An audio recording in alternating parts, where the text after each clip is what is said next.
So today we'll start with understanding the buying process, and we're going to look at this from the side of a buyer and a seller.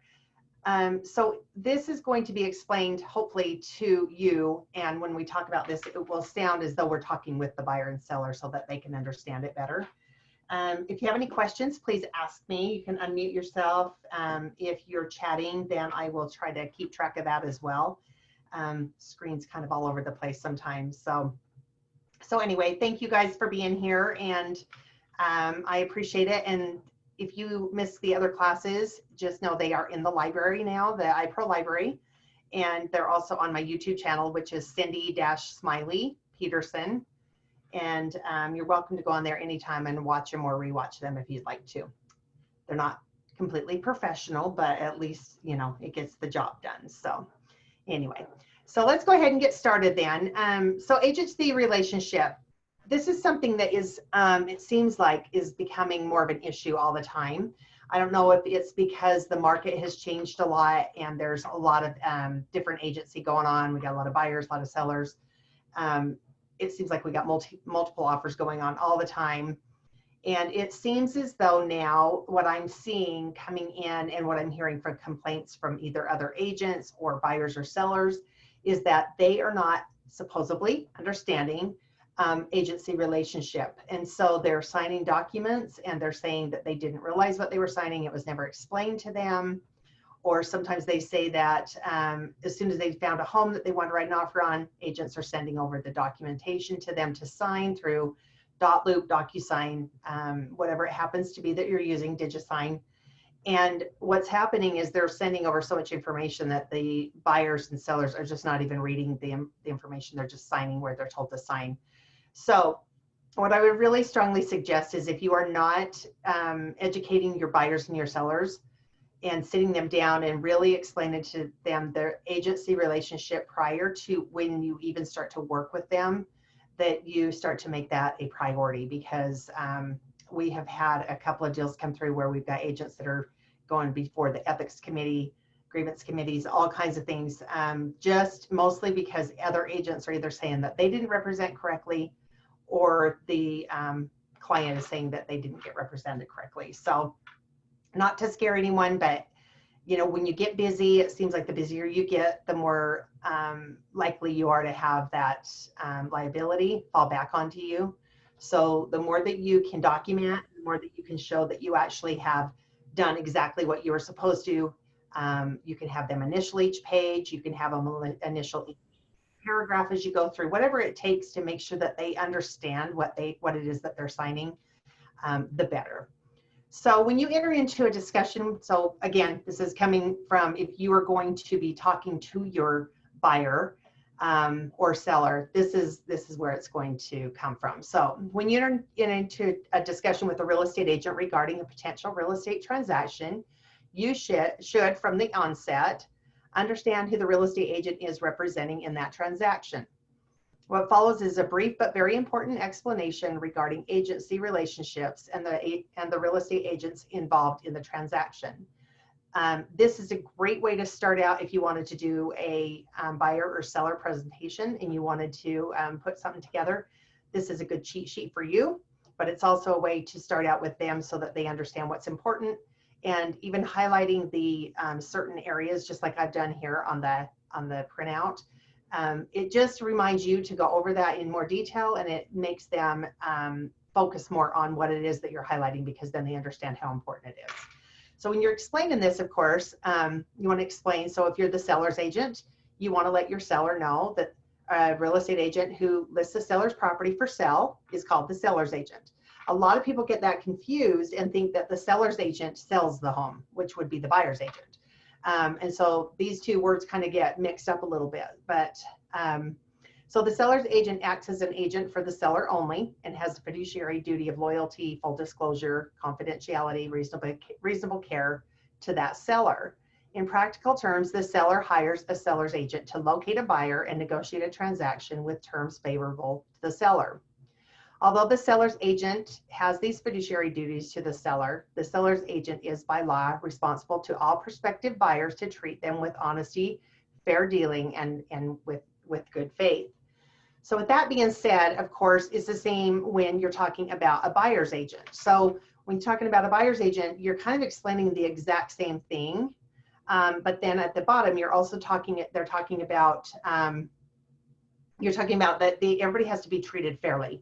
So being treated fairly means that as an agent, if you talk with another agent and you guys are discussing things that the buyer and the seller want to make happen, and you have said you're going to fulfill your end of the obligation to either maybe fill out an addendum to send it over, to change timeframes, to change pricing, whatever it happens to be, you need to do that in all fairness to all the parties. So in other words, if you're going to extend a deadline, or you're going to change the settlement, or you're going to change the price, you need to make sure that you're writing it up when you're saying you're going to write it up, and you're getting it to the other agent after you've had your client sign it so they can get it to their client. With that being said, as a flip side, if you're working with an agent that is what they have said they're going to do, and they don't do that, you still have an obligation to make sure it gets done. The reason I bring that up is because I've been to a lot of hearings with the ethics committee and everything, where you have one agent saying, well, the other agent said they were going to do it, so I didn't do it. Well, that's fine and everything, except for if it's your client that you're supposed to be representing and making sure that they get what they're supposed to. For instance, say buyer and seller agree that they're going to move the closing date up, they close early. However, seller is going to remain in the home for 3 or 4 days after closing and settlement. And in the contract, it says when you originally did it and they agreed to, it was upon recording to take possession. Now, all of a sudden, the terms are changing. If the buyer's agent suggests that they close earlier and the seller's agent says, well, that's fine, but they need to be able to stay in the home a couple days longer, then, you know, I mean, I guess I'd like to ask you guys, for anybody that wants to unmute and tell me your thoughts, but whose obligation is it to write that addendum and get it signed so that the possession is 3 to 4 days after the time that it records? Anyone have any thoughts? Wouldn't that be the buyer's agent? It could be the buyer's agent. However, if you're the buyer's agent, just to food for thought, if you're the buyer's agent and you're moving up the closing, and the listing agent says, well, that's fine, we can go in and close sooner, we can sign. However, my sellers still need until 3 days later to get moved out of the home. So basically, possession for the buyer would not be for 72 hours. It would be the seller's agent that's obligated, that should have to make sure that they're protecting their client. So if their client says, I need extra 3 days, and you're expecting a buyer's agent to get that addendum filled out to say they're going to close early and they're going to give them possession, I would just say be very careful and make sure that you're covering your own clients. So I guess it depends on which side is asking for it. But either way, if the contract says that it is going to be upon recording when the buyer takes possession, that will supersede anything that's not in writing. That's what we're running into with a lot of issues right now. I can see I've got a few complaints from either our agents saying this is what's happened, or other agents calling and saying this is what's happened. And so what's happening is everyone's expecting everybody else to do the job, and then the job doesn't get done. And then when what's expected from buyer and seller doesn't happen, they come back on the agents to say, well, that was your job to fill it out. And then, the other, of course, one of the agents is pointing at the other one. And the best way to make sure your client's always covered.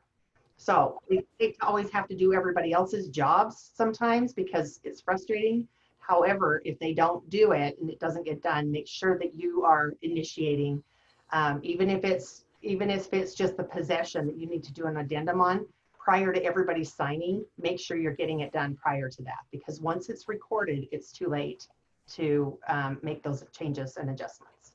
Does that make sense? Yes, it does. Okay, perfect. The reason I bring these things up is because I think real life experiences is the best way to learn for everyone.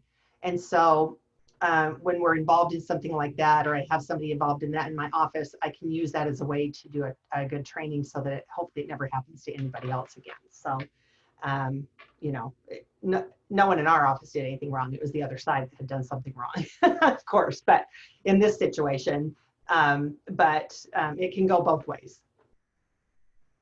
So I don't know how many of you have used an unrepresented buyer disclosure before. Has anyone ever used this form before? Sorry, I'm writing names as we're sitting here. Making sure everybody gets their points. Hey, we're going to be having a drawing pretty soon. Everybody wants to be in on the drawing for the prizes, right? Okay, so if you have never used this form before, I just want to tell you that it is there. It is in that, it's on the forms in the MLS. But you have to be really careful of what you're doing with this form. So if you're going to talk with if you're talking with a buyer and they contact you and you have the listing and they say, well, we're not working with an agent and we don't want you to represent us. We don't want limited agency. You've explained to them how it works. They say, we don't want it. And they say, no, we just don't want represented. There is this form. This is the correct form that should be used for that.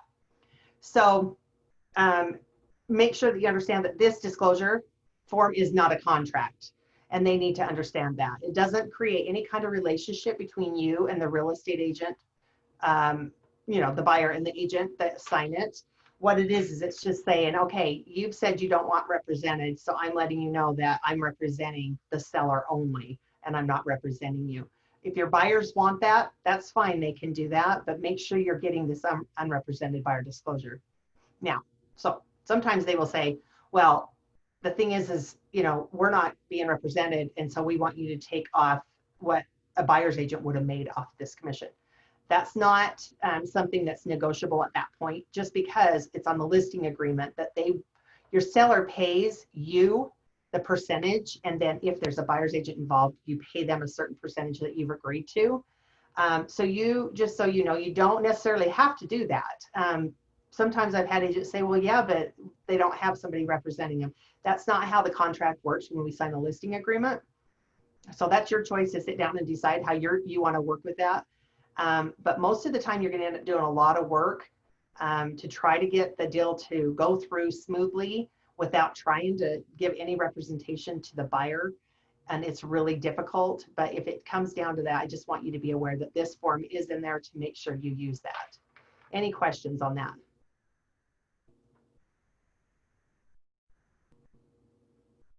Okay. I have So, a quick question. Sure, go ahead. What if the buyer, the unrepresented buyer, says they won't sign anything? They won't sign anything, then they can't write an offer on it. They can't have any, I mean, if they're not going to, you have to protect yourself. And so if you're going to represent the seller, your obligation is to say, listen, I understand you don't want representation, but according to how the law works, I have to disclose to you that you are not represented. Otherwise, you're welcome to get your own representation. So at that point, I mean, it'd be a tough thing to move forward with, especially because you don't want to have any implied agency there. And I think it would be really dangerous. And so you'd have to talk with your seller and explain to them how that works if you have an unrepresented buyer.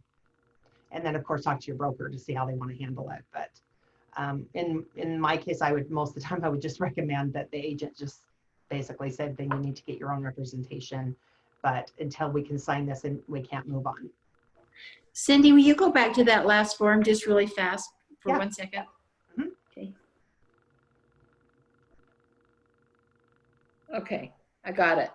Okay. So yeah, so basically what you're doing is you're covering yourself to make sure that you don't have any liability come back onto you. Because the problem is if you start helping them put together forms and you start giving them what they need, you've now implied an agency with them that we don't want them, you know, they don't want that. And if they're saying they don't want it, I don't think anybody would not sign it if that's what their intent was. Does everybody understand? Or have any other questions on that? Sorry, I'm writing down names as you guys sign on. Which Lindsay is this that's on here? I need last name.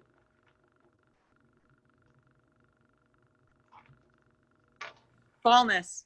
Oh, Hi. Hi. How are you? I was like, well, I know there's a few, but I want to get the right ticket to whoever it is that's on here. So, Oh, okay. Yeah. I'm sorry I'm late too. I was like, oh shoot, let me sign on real quick. So oh, you're anyway. fine. Not a big deal.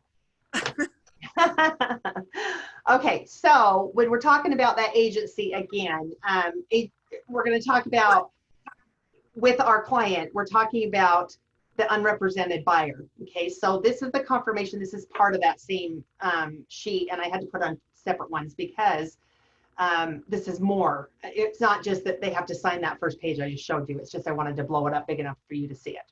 So confirmation of agency in this Okay. transaction. The property shown above is presently listed for sale through the company. Consequently, the company and the agent are representing the seller. By signing this unrepresented buyer disclosure, the buyer acknowledges and agrees that the agent and the company will only represent the seller in this transaction as the seller's agent. The buyer acknowledges that the company and the agent have advised the buyer that the buyer is entitled to be represented by a buyer's agent who will represent only the buyer. The buyer has, however, elected not to be represented by a real estate agent in this transaction. So just so you know, it is spelled out. What you want to make sure is that you're, like I said, I like to highlight things that are really important, so you can do it however you want. But if you're going to work with a buyer and they want to represent themselves, make sure you understand this and make sure you explain it to them very well. And of course, agent of both buyer and seller, you can explain to them how that works. A real estate agent can, with prior written consent of the buyer and seller, represent both the buyer and seller in the same transaction as a limited agent. A limited agent has fiduciary duties to both the buyer and the seller, but the limited agent is also limited by a separate duty of neutrality in the negotiations between the buyer and seller. So you can explain to them that they can have representation. However, if they choose not to, just make sure that you're getting that form signed. Okay. So then when we talk about limited agency consent, just to be very clear, when you're doing limited agency, you should always, I mean, of course, if you're the listing agent and you're going to be showing buyers the home, they've already given you the authorization to do that when you're signing the listing agreement, but you cannot represent and you can't start to go through the transaction and go back and forth and help them with everything until you actually have the seller's authorization in writing, which is the limited agency consent agreement. So you'd want to get this done by your seller first.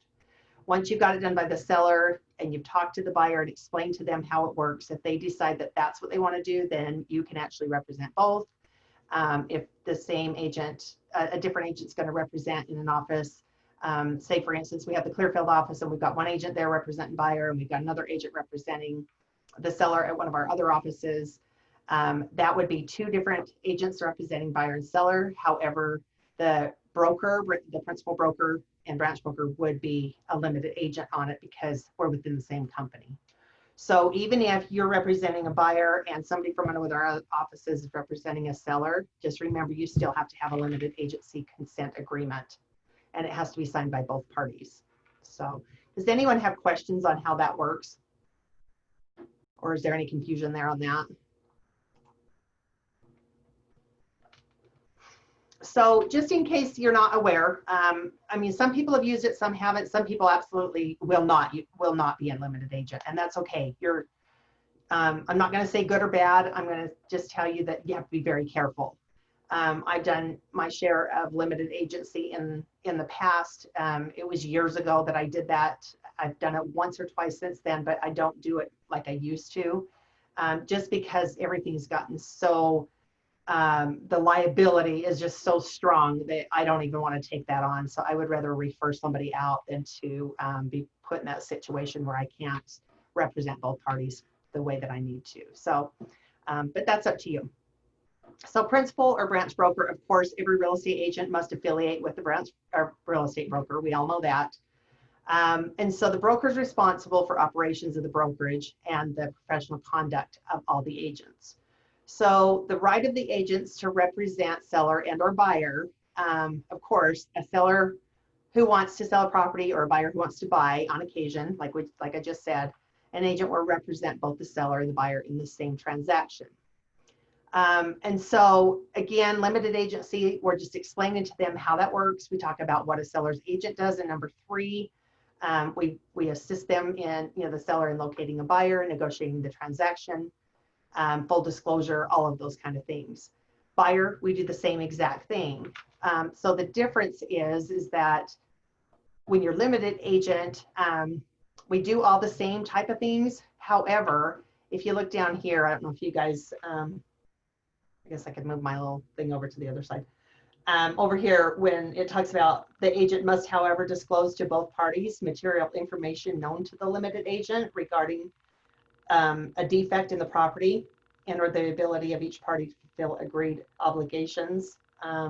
So if you're working with buyer and seller and you're limited agent and you find out that the buyer's having some kind of issues getting their financing, you have an obligation to relay that information to the seller. And that's where it gets really, really sticky sometimes, is you got to be careful what you're disclosing. You don't want to give out too much information, but you do have an obligation to be fair to both parties. Especially, any failure to disclose material information is misrepresentation to one or the other parties. In-house sell is what I was talking about. If you're representing buyer and seller within iPro company, it doesn't matter which office, that would be an in-house sell. Conflicts with the in-house sell, it does talk about what those would be. There are conflicts. For example, agents, sorry, I can't see this for some reason, my thing's out of the way. Agents affiliated with the same brokerage discuss with each other the needs of respective buyers or sellers.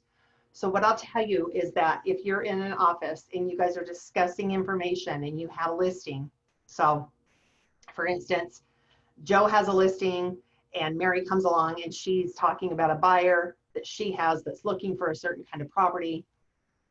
Joe starts to say, well, I've got this listing that's coming up, or we've got a listing, this is how much they're gonna, list it for. And she said, oh, and he says, well, what's your buyer's price range? Well, they can be anywhere between 300 and 400. The property is listed at 380 is what they're going to list it at. You've automatically given that, if they do write an offer, if they do decide, the buyer does decide to go through that home, you've given the seller information that you shouldn't have, that they could use against them. And that's not representing your client. So you have to be very careful when agents say, well, what price range are they looking in? And you're saying, well, they qualify for up to. That's really putting your buyer in a really bad spot, and people will take advantage of that, and it's just not the best practice, and I would certainly not do that. With their information should be confidential, even if you're in the same office. So when you're in a sales meeting and you're talking about a listing coming up and you want everybody in the sales meeting to know about it, don't ever give everybody the information that, well, they're going to list it at 300, but honestly, they said that they'll probably come down to 250. That's really unfair, and you shouldn't do that. It's not ethical, and it's just, it's putting you and the other agent in a situation where that could come back on you, and it's just not worth it. You should always make sure you're representing your clients to the best you can, and that means confidentiality. Earnest money deposits, again, we don't deposit our earnest money into the trust account, into the brokerage. So this doesn't really apply to us as much, but it does talk about earnest money and how all of that works. And if you're putting it in with the earnest money into a trust account within the same company, brokers typically cannot release it if it's one or the other, because they represent both sides. That's why we go through the title company. They still can't release it, but at least they're a third party and it's not somebody that is involved in the transaction. Okay, let's see. So this one kind of skipped and it kind of put extra on there, but so number 9, authorization for limited agency. Again, the seller and buyer are advised that they are not required to accept that limited agency. So if you have a buyer and a seller, and buyer says, I am not working with somebody in the same company, I don't want to do that. And you say, well, yeah, but you can work with so-and-so as a buyer's agent from our office. It's still limited agency. So you have to be very careful with that. If they say they don't want that, then you need to refer it out to another agent outside of that company. And then of course you have to get representation approved. And this is where one agent, you would check A, one agent, the buyer and the seller consent to, that would be one agent representing both, or two agents with the seller's agent and the buyer's agent representing each one. But of course, the broker, it would always represent both. Any questions on limited agency? Any comments? Anybody been in a situation with limited agency where they were just like, oh my gosh, I shouldn't have done this? Cindy, I jumped in late. What's the name of that form we just went over? The limited agency agreement Uh-huh. or the undisclosed buyer? I mean, not undisclosed, the unrepresented buyer. Limited agency agreement. Okay. Yep, that's limited agency. So that's anytime you represent or you have buyer and seller being represented by the same company. Okay. Okay, Thank you. you're welcome. Anybody else have any questions? Sorry, I'm writing down names still and don't want to miss anybody. Okay, so the for sale by owner commission agreement and agency disclosure is kind of the same type of thing as the unrepresented buyer. It's just on the other side. And the difference is that with the for sale by owner, they typically will pay the commissions.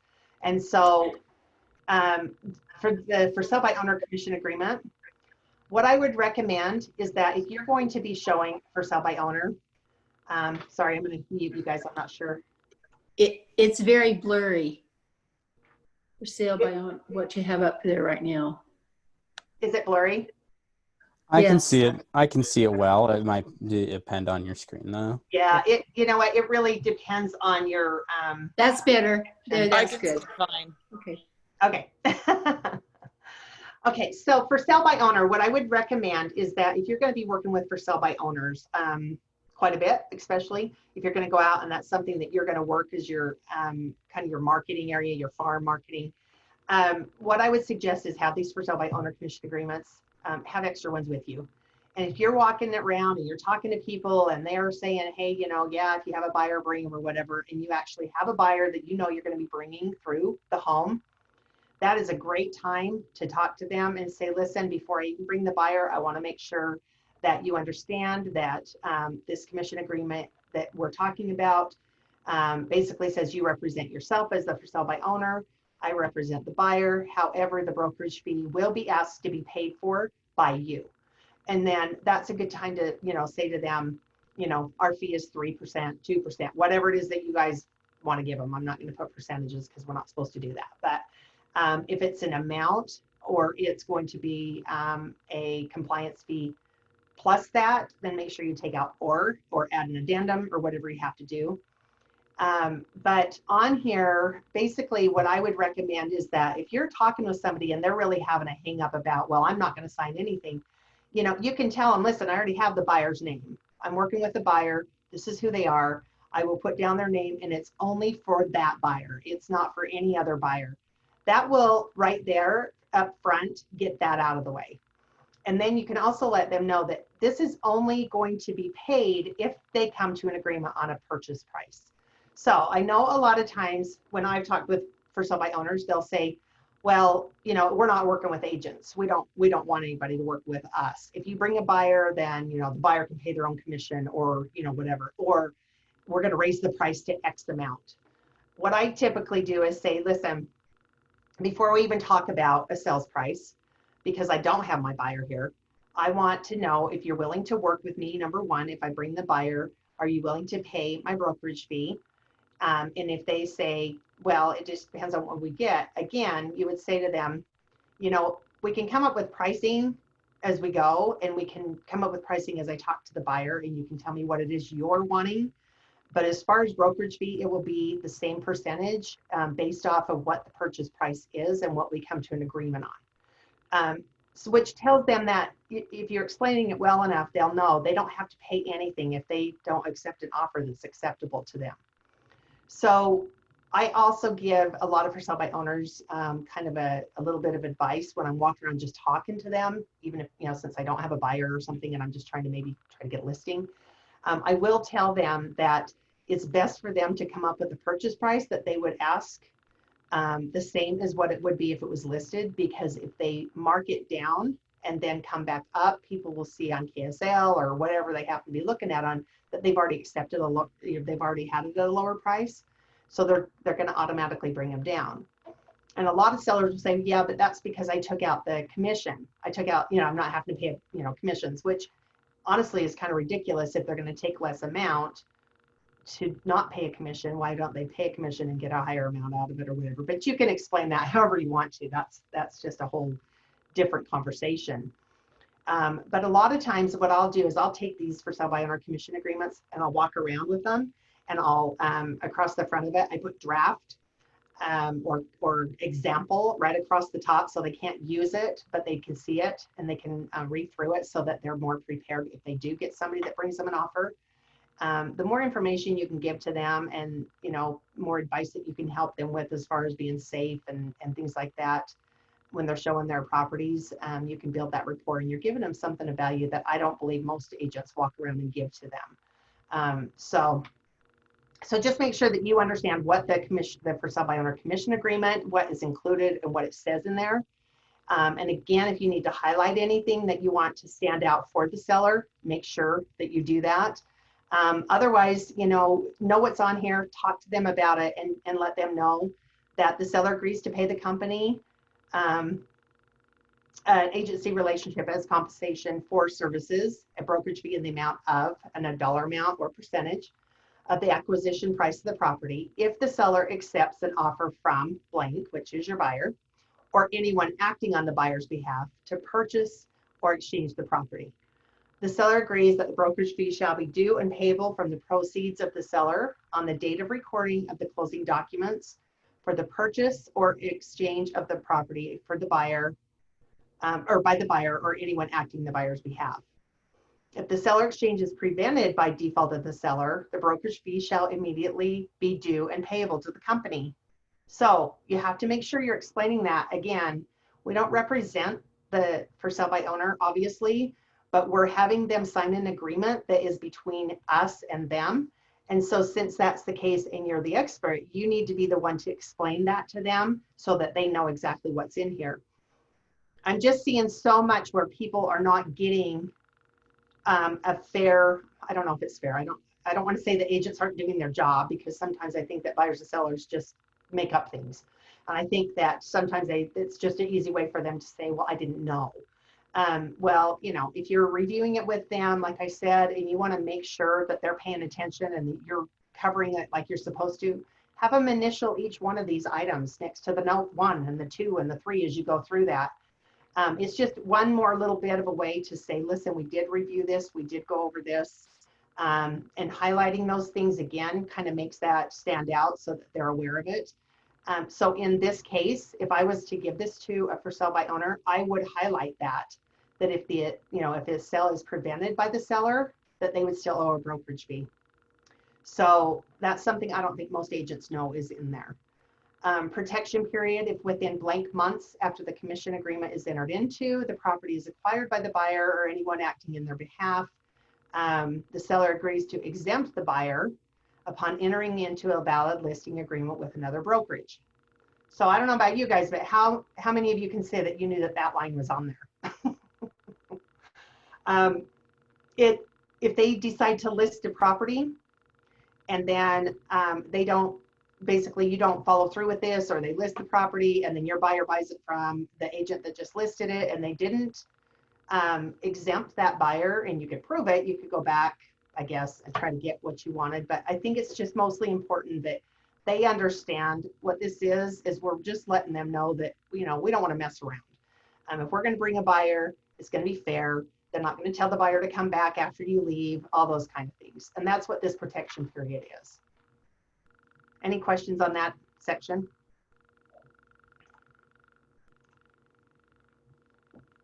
Okay, so this is typically the same as what it is on the listing agreement, but now it's explaining to the for sale by owner. So the seller's warranties and disclosures.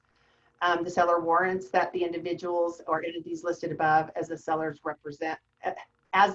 represents all of the record owners of the property, which means everybody that's signing this is part of that property.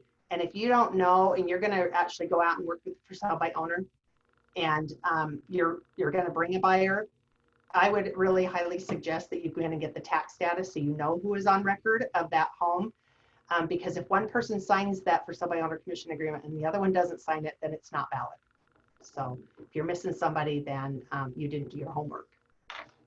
The seller warrants that it has marketable title. You know, all of the things they can, you know, convey, provide the buyer with the good marketable title and to pay at settlement, the standard coverage owner's policy of title insurance for the buyer in the amount of the purchase price. The seller agrees to fully inform the agent regarding the seller's knowledge of the condition of the property. The seller agrees to personally complete and sign a seller property condition disclosure form. So I've had agents say before, well, we can't give that to them because they're not licensed to fill it out. Well, they don't really have anything if we don't give it to them, and we can't really represent our buyer if we don't have it. So, you know, it says right here in the sell by owner agreement that they need to fill it out and complete the seller property condition disclosure form. So, you know, I guess somebody might look at that and say, well, yeah, but it doesn't specifically say that it's the one that was approved through the division or something like that. But you can give them a copy of that so they can fill it out because that's what helps your buyer. Agency relationships, we just talked about that. As far as signing the commission agreement, seller acknowledges and agrees that the agent and the principal broker or branch broker for the company are representing the buyer. And of course, they will act consistent with their fiduciary duties to the buyer of loyalty, full disclosure, confidentiality, and reasonable care. So if you're talking with the seller and you're asking them information that benefits your buyer and it's putting the seller in a bad place, then you're not being fair. So you have to remember again that if you're not representing them, obviously they don't want representation, but that doesn't mean that you can be unfair by asking them questions that may jeopardize their position. So you have to be very careful. The seller acknowledges that the company and the agent have advised the seller that the seller is entitled to be represented by the buyer or by a real estate agent that will represent the seller exclusively. The seller has, however, elected not to be represented by a real estate agent in the transaction. The seller further acknowledges and agrees that all the actions of the company and agent, even those that assist the seller in performing or completing of any of the seller's contractual or legal obligations, are intended for the benefit of the buyer exclusively. So I've had agents say before, I'm not helping them. I'm not giving them what they need. I'm not pointing them in the right direction. It's really hard because we're really worried that we're going to have liability there, that there's going to be some kind of an implied agency. However, if you're not giving them the information they need so they can fill out things and get done what they have to, then you're not helping your buyer out. And so it's really a tough place to be in, but you know, honestly, it happens, and it's just, you know, you're going to have for sale by owners, you're going to have that situation, and hopefully, you know, maybe down the road when you start doing this, you know, have them come back later to give some kind of a recommend for you to say how much you helped them, so that other people in the future that you talk to that are for sale by owners, you can say, listen, this was a for sale by owner that I worked with. I brought the buyer. This is a testimonial from them that, you know, basically telling you that this is how much I helped them and this is what we did for them, and whether they would do it for sale by owner again or not, you know, it just depends, but that can be part of your marketing. So this commission agreement does not require the company or the agent to solicit offers on the property from the buyer, nor does it authorize the company or agent to solicit offers from any other person or entities. Of course, the company and the agents are trained in marketing of real estate, and neither the company nor the agents are trained to provide the seller or any prospective buyer with any legal or tax advice. You know, so again, you're telling the seller that they need to make sure that whatever zoning, you know, past or present compliance with zoning and building codes requirements, any kind of the physical condition of the property, tax matters, and even this commission agreement or any transaction for the acquisition of the property, the agent and the company strongly recommend that the seller obtain such independent advice. If the seller fails to do so, the seller is acting contrary to the advice of the company. So again, it's just kind of reassuring, you know, reiterating again with the seller to say, listen, we understand you don't want representation, but we're strongly recommending that if you're going to do this on your own, that you reach out and you get help wherever you need to in any of these areas. Of course, dispute resolutions, the parties agree that any dispute arising prior to or after closing related to this commission agreement shall be first submitted to mediation through a mediation provider mutually agreed upon by the parties. If they cannot meet an agreement with the mediator, then of course the dispute shall be submitted to the American Arbitration Association, and each party agrees to bear its own costs of the mediation. Hey, Cindy. Hey, I have a quick question. Okay. Since if I was using this form, and since it says that about like mediation, we should definitely have the box checked in the regular contract to show that mediation would be the first Remedy. Yeah. would be the first remedy, instead of saying maybe at the option.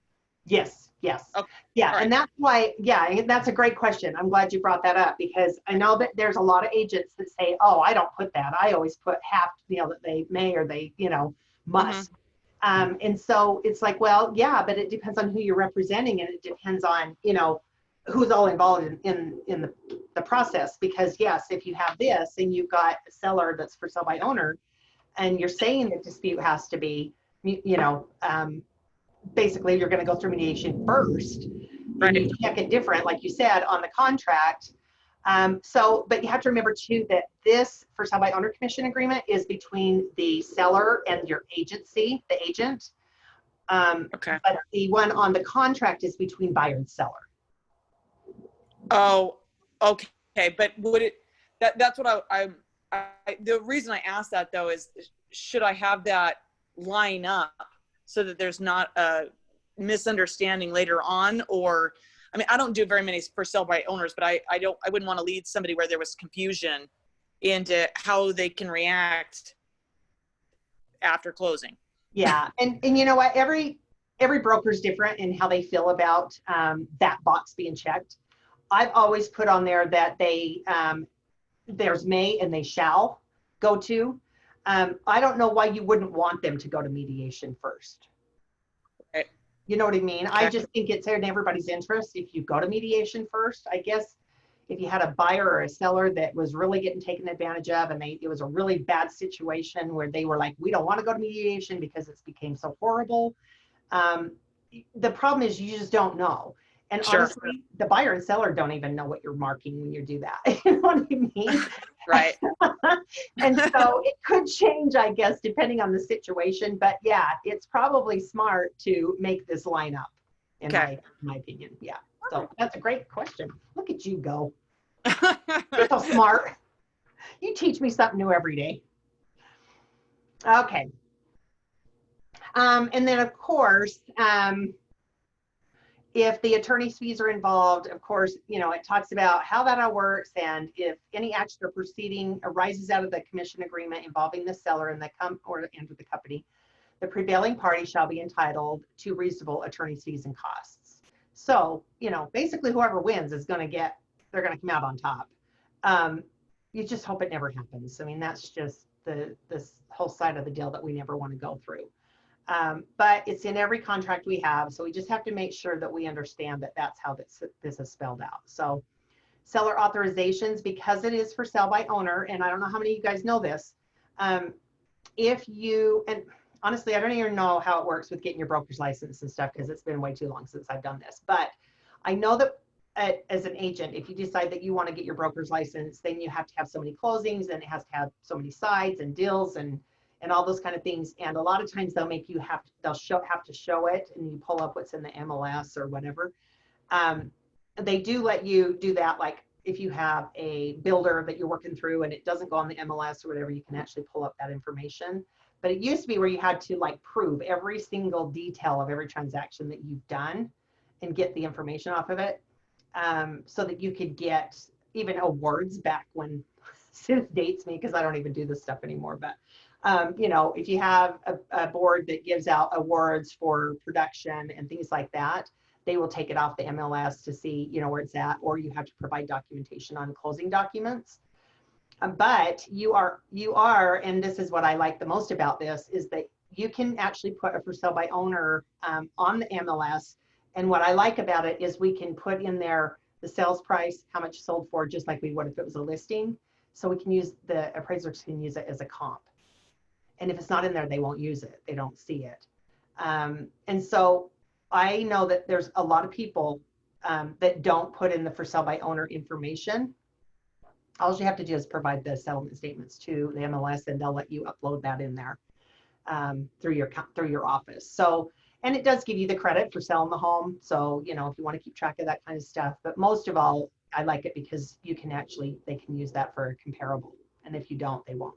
So, attachment, you can decide, is there or is there not additional attachments to the commission agreement? If there are, if you've got, say, a compliance fee that you're charging to the seller, if you're not representing them, I don't honestly think you have to collect from them, but I don't know.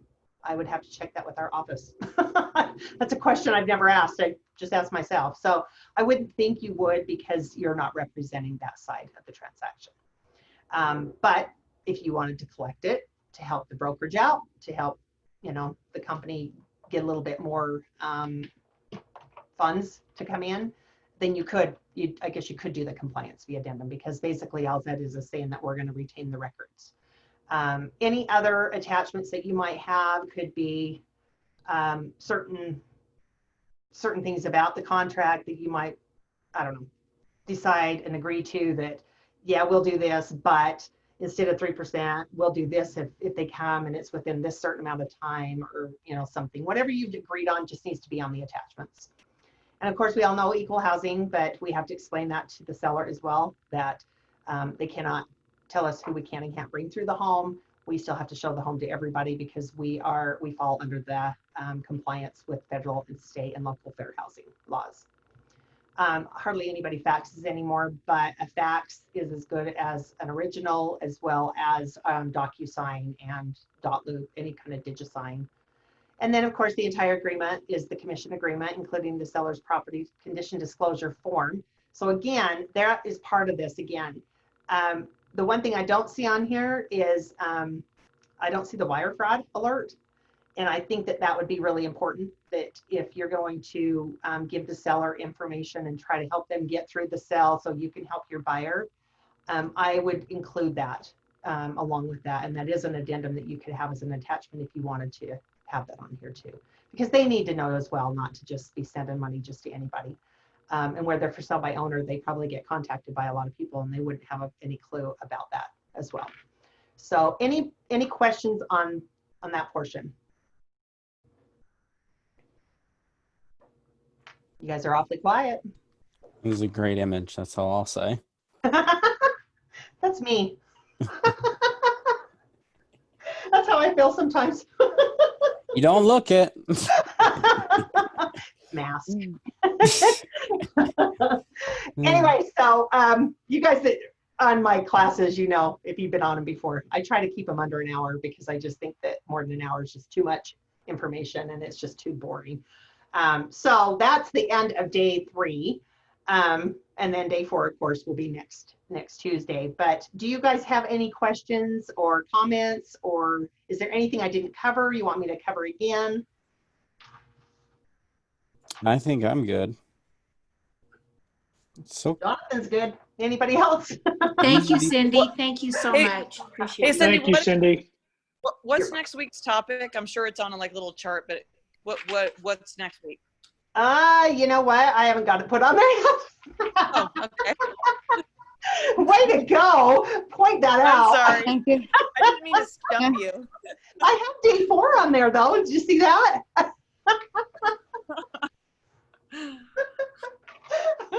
It's been a long week. Thank you, Cindy. Yeah. Thank you, All Cindy. right. Thank you.